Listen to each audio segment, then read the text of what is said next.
me, Sue, right now, and it's and you listen to these guys talk about public education in Florida like it's somebody else's children who are in the school system, like it's not their own. In this year's budget, I'll have 3 kids in our public schools. I'm not one of these people that thinks the schools are for somebody else's kids. I send my kids to our public schools. I went there. My mom taught there, as does my sister.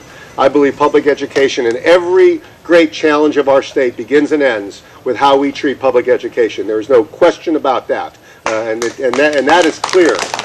But you listen to Sue's Republican colleagues talk about this stimulus money, and this is what's so instructive. Every one of them refused to vote for that money. Every single one of them. It's horrible. And then you heard these tea parties across the state.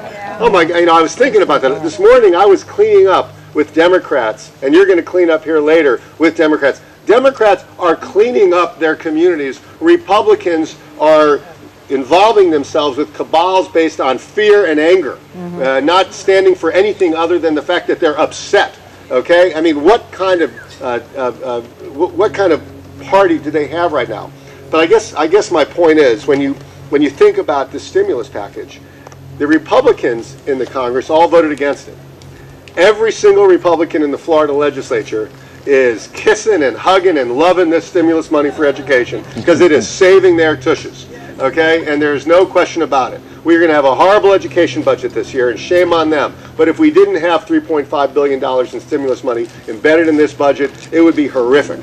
And to show, and that is the gosh truth about it. So when you hear Sue's colleagues talk about this stimulus package is big government, you hear about these tea parties, think about the fact that President Obama has had the vision to realize that if we're going to get out of this economic problems we're having, we're not going to do it.